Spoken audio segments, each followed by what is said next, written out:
Hello दोस्तों, आज मैं आपको सुनाने जा रहा हूँ जादुई घड़ा की कहानी। रामपुर नाम का एक गांव था जहाँ एक रामू नाम का गरीब किसान रहा करता था। उस किसान के पास एक छोटा सा खेत था।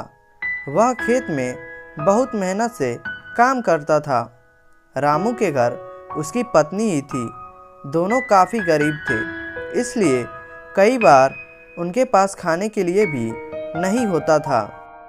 एक बार रामू खेती कर रहा था कि अचानक से उसका कुदाल एक पत्थर जैसे धातु से टकराया और ज़ोर से आवाज़ आई।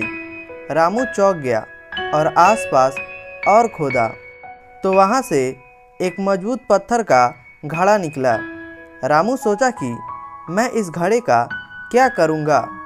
यह सोचकर उसे आम के पेड़ के नीचे रख दिया। रामू अपना बचा हुआ काम करने लगा। दोपहर का समय हो गया था और रामू काम करके थक चुका था। वह अपना खाना लेकर आम के पेड़ के नीचे खाने बैठ गया और उस घड़े में देखा तो पूरा घड़ा आम से भरा पड़ा था। रामू ने सोचा कि इस घड़े में इतना आम कौन भरेगा। ज़्यादा ध्यान ना देते हुए रामू ने आम निकाल कर खा लिया और घड़ा बगल में रख दिया। रामू जब आम खा रहा था तो अचानक एक आम घड़े में गिर गया और थोड़े देर में पूरा घड़ा आम से भर गया। रामू पूरी तरह चौंक गया और समझ गया कि यह कोई सामान्य घड़ा नहीं है, बल्कि ये कोई जादुई घड़ा है। रामू तुरंत घड़े को लेकर अपने घर चला गया। घर आकर रामू ने अपनी पत्नी को जादुई घड़े के बारे में बताया। उसकी पत्नी रामू पर विश्वास नहीं कर रही थी, तो रामू एक चावल का टुकड़ा लेकर जादुई घड़े में डाल दिया तो थोड़े देर में पूरा घड़ा चावल से भर गया। उसकी पत्नी आश्चर्य से देखने लगी। दोनों खुश होकर रात का खाना खाए और सो गए।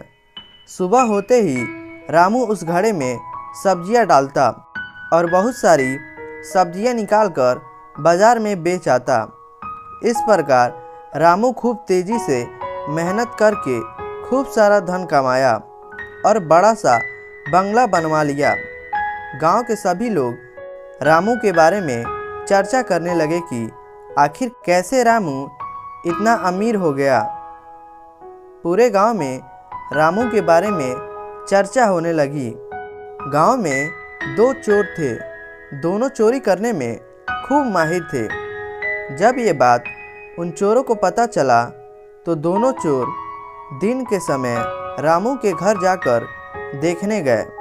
दोनों रामू के घर जाकर खिड़की से छुपकर देखा कि रामू एक सब्जी डालता तो जादुई घड़ा से बहुत सारा सब्जी बनकर निकल जाता था। दोनों चोर बहुत खुश हुए और उस जादुई घड़ा को चोरी करने की योजना बनाई। दोनों चोर योजना अनुसार रात के समय रामू के घर गए और जादुई घड़ा को चोरी करके अपने घर आ गए। दोनों चोर में से पहला चोर जादुई घड़ा को जांचने के लिए उसमें एक सोने का सिक्का डाल दिया। जैसे ही सोने का सिक्का डाला कि थोड़ी देर में बहुत सारा सोना बन गया। दोनों के बीच लालच आ गई। दोनों एक दूसरे से जादुई घड़ा को छीनने लगे कि अचानक से दोनों के हाथ से जादुई घड़ा छूट गया। जादुई घड़ा गिरकर टूट गया क्योंकि जादुई घड़ा पूरी तरह से सोने से भरा हुआ था, इसलिए गिरते ही टूट गया।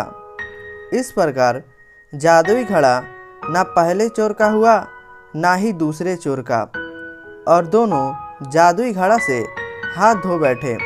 तो दोस्तों, आशा करते हैं ये कहानी आपको पसंद आई होगी, तो आप इसे लाइक करें और हमारे चैनल को सब्सक्राइब करें।